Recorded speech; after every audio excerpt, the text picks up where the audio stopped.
Hi, I'm Ms. Kim, the Art Link instructor at the Music Connection Conservatory of Music and Art, and I'm so excited to teach you a mixed media project. It involves using acrylic paints and paper, and it's called Sunny Rays Day. So let's begin. So I have our materials laid out before us here to show you what you'll be needing for this project.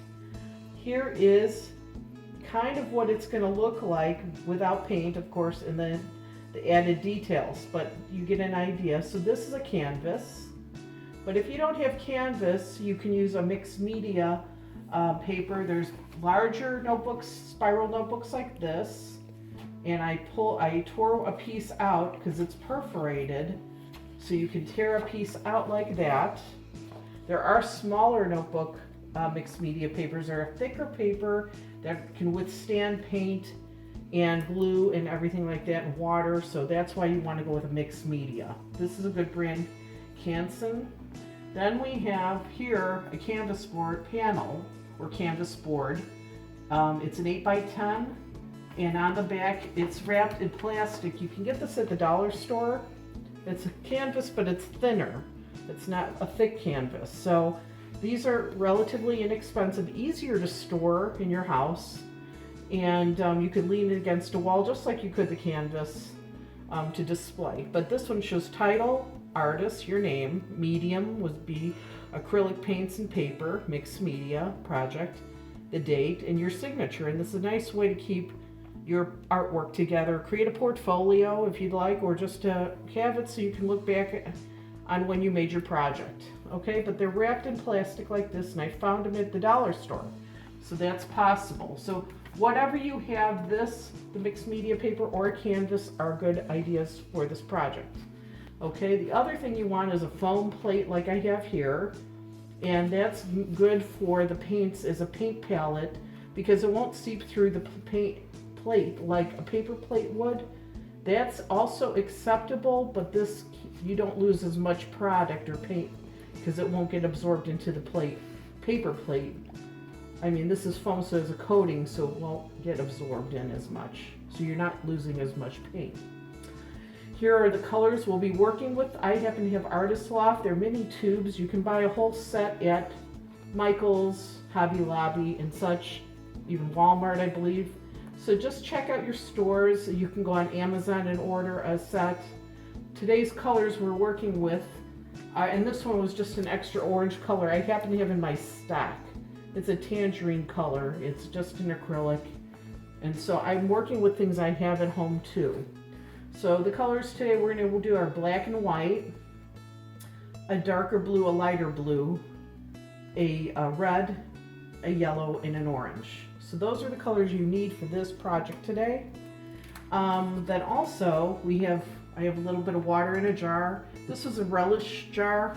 We cleaned it out and let it dry, and you put your water in it just to clean your brushes. It's sufficient. I have a plate this size just in my stash, and I'm using it as a guide on the canvas and with a pencil to use as like a little bit of a way to draw in a half circle for the sun. Okay, so whatever plate you have, like a bread plate is fine. Ask your parents what you can use, probably not the fine china, and a pencil. Also, I have a paper cutter.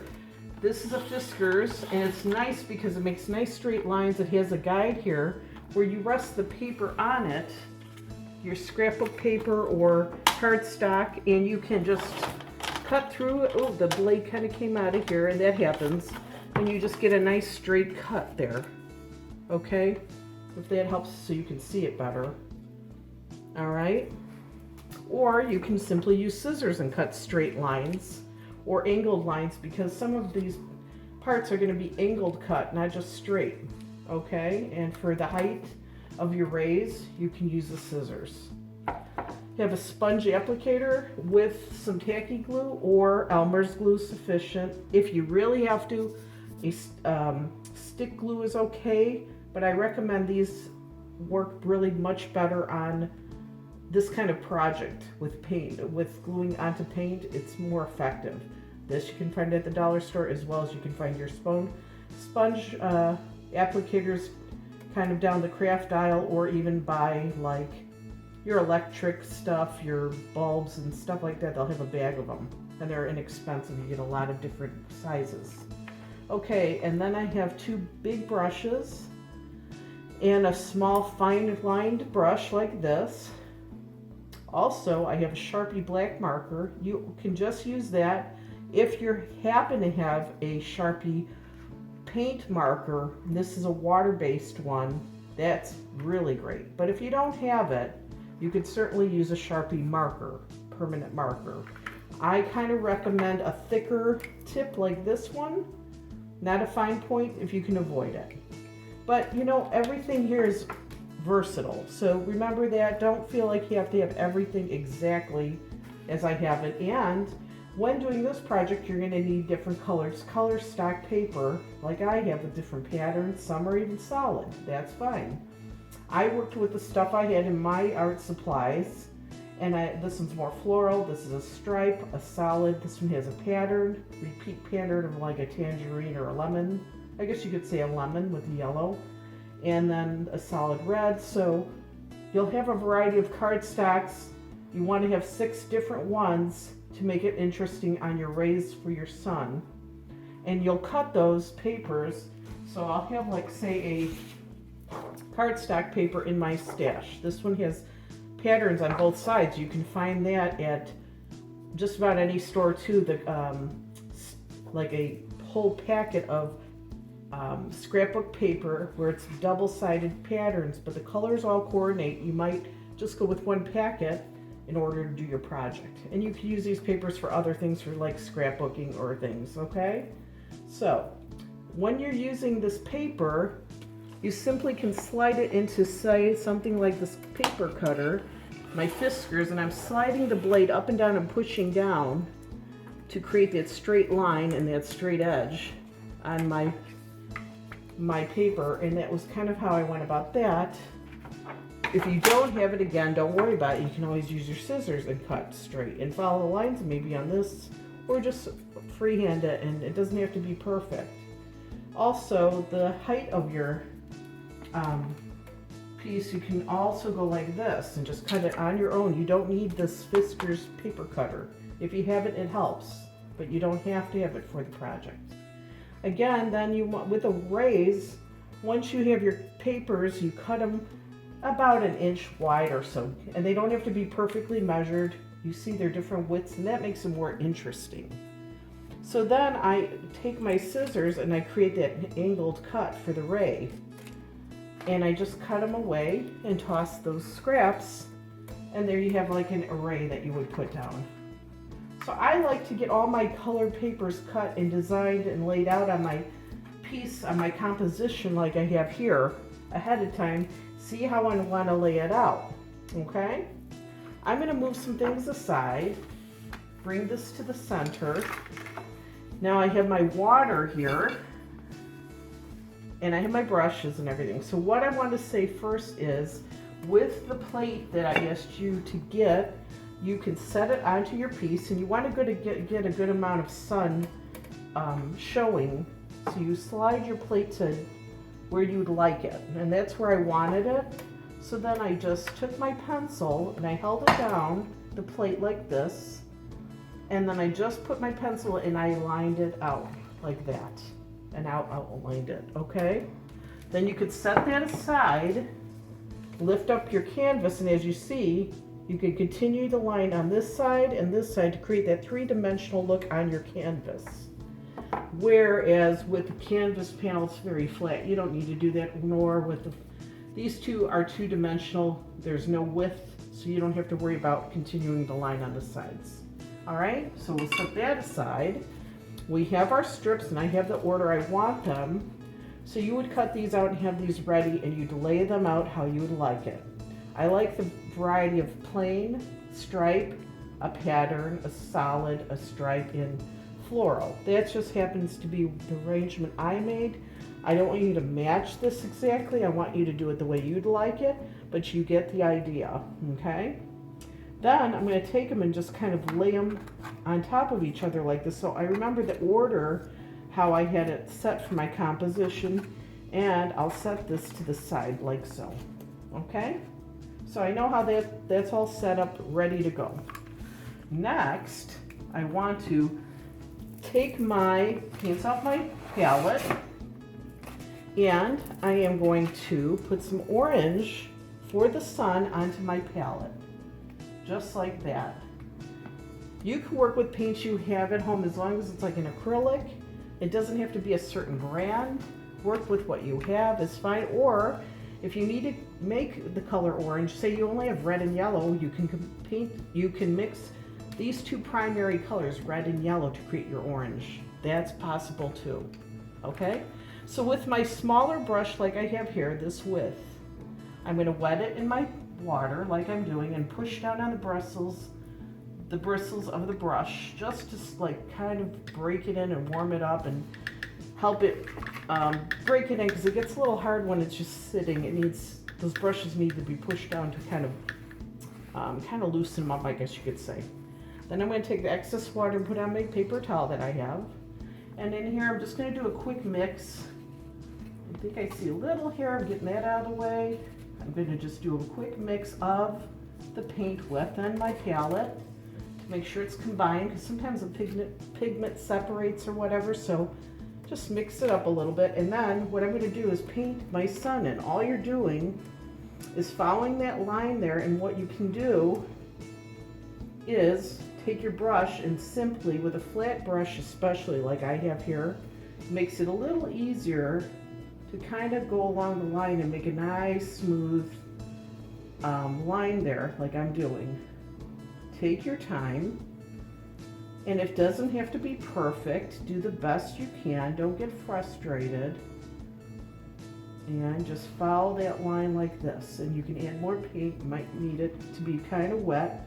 And just follow that line to create your sun. Okay, and don't forget to follow the side line like you created. And so it continues to create that three-dimensional look, because when you display it up against the wall, when you hang it or if you lean it, you're going to see the side, and that makes it look three-dimensional, your sun.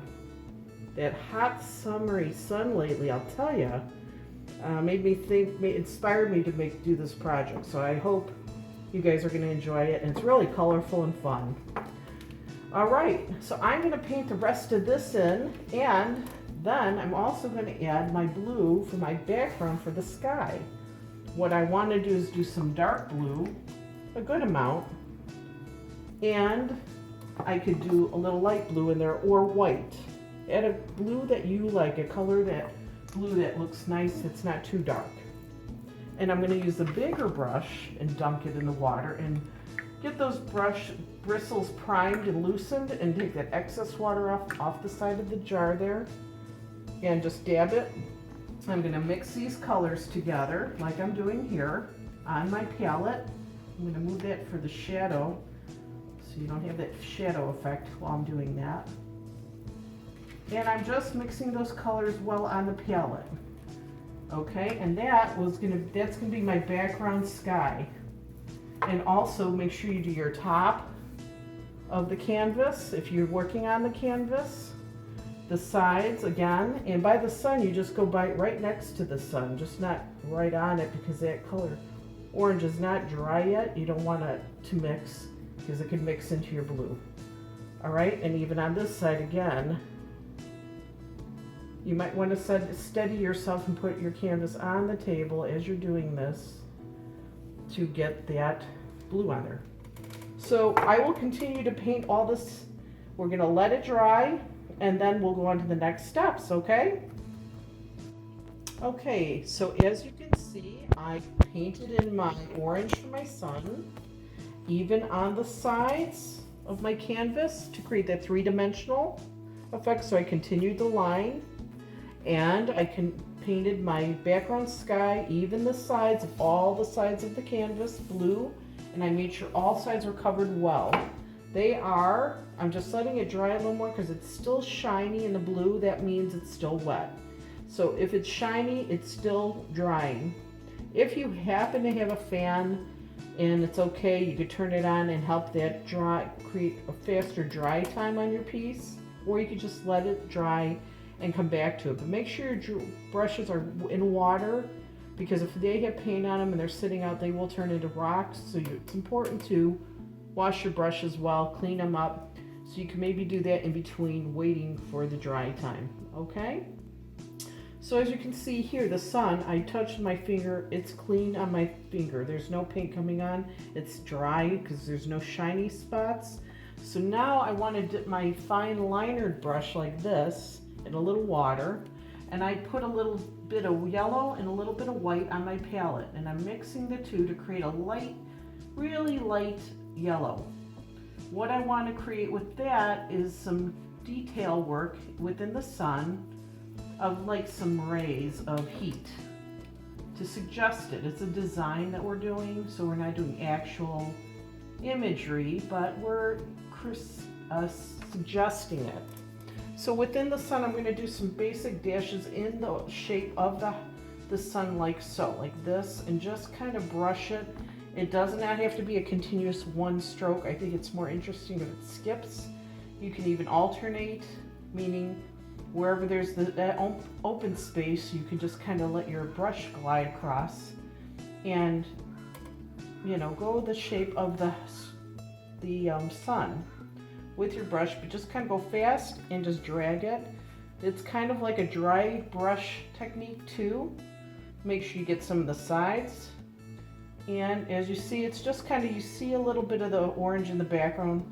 That's kind of like a dry brush approach, a faux finish look to it, and it's suggesting the heat and the rays of the sun kind of within this piece.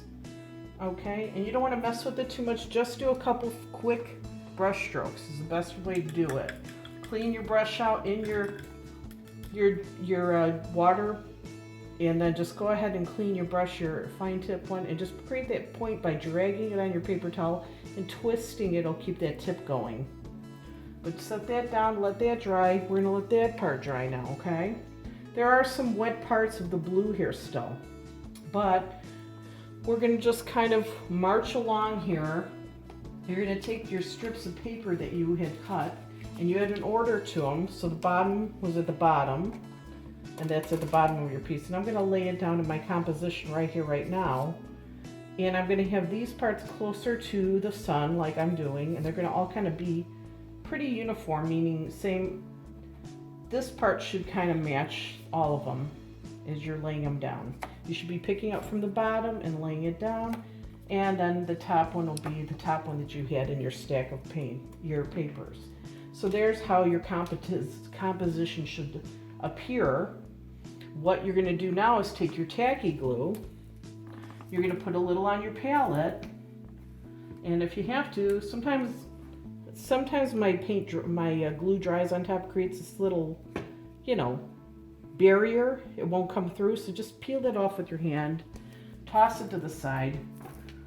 It's fun, it's art, it's okay. And then just go ahead and push some glue out and get a good amount on your palette, because you're going to be using that with your foam tip applicator to apply your strips of cardstock onto your piece. You're going to go right in with a dry foam brush into your paint, and you're going to dab it like this. If you have to use the side just to get a little excess off, you can, or to even it up. And I'm going to start with the top one right here. I'm going to just take it off, and I'm going to brush the glue right onto it like this. And see how nice that foam applicator works. And you make sure you get all the corners. So you get all that, and then you go ahead and place it right onto your piece. Glue it right on. Use your fingers to secure it, and make sure you hit all four corners and push it down to create so it adheres well to your background painting of the sky there, okay? Pick another one up, take some glue, and go ahead and brush it on the back of that piece. And we'll keep doing this to all of them. So we'll stop it here, and you'll see this will be all glued by the time you come back whenever I start up the video. Okay, so see you in a bit, but continue to glue your pieces down. Okay, so you can see that I've glued all my 6 strips of different colored cardstock or scrapbook paper with different patterns or plain pattern or plain color and to create the rays of the sun. So they are all glued on. It'll take a little bit to dry. If some glue gets on top, that's okay. I got a little bit on top of mine. It'll dry clear. Okay, so then the next step I want to do is you can use either a Sharpie marker if that's all you have, or a Sharpie paint marker. This is a paint one and it's water-based because the blue, it says down on this blue strip, water-based. They have some that are oil-based, but the water one's better for this project, okay? So Sharpie is what it is, a Sharpie marker. It's about that wide and it's permanent. And I'm going to use my palette to give you an idea of the thickness of it. You can go thin if you use the point, okay? So you have that option, or the paint marker is like this, and you have to activate it by pushing the tip down, up and down, and the paint will go release into the tip of the marker, as you can see here. And here I'm going to demonstrate on the palette how that looks. So it's pretty similar too. You know, you have a little bit of a finer tip. What I want to do is I'm going to create a swirl pattern within my sun with my paint marker, but you could do it with a Sharpie too, but use the pointy top tip of it and double check it on your palette before you begin. And so I'm just going to start here, right in here, and I'm just going to go make a simple swirl effect to go around, and I might stop and come back up and around like so. It's just to create a design, okay? We aren't even going to do the sides. We're going to leave it like that. I think it's sufficient. Now, the other thing you could do with the paint marker is outline each piece that you glued right on the edge of the pieces that you glued down, to outline them just like that. So you see how that goes, and it's wet, it's paint, but it gives you a lot of control because it's in a pen form, so you can hold it. If you don't even have the Sharpie or the paint, you can use black paint with a fine tip brush. Just wet your brush, clean your brush a little, put some black on your palette, and go ahead and brush it on carefully. It'll take a little while, but you can do it, take your time and do it at a steady, slow pace, no rushing. But the pen does give you more control. And I even kind of lay it on an angle here to get more width of the paint onto that ray of sun that I created. And this one's the red cardstock scrapbook paper that I'm outlining right now.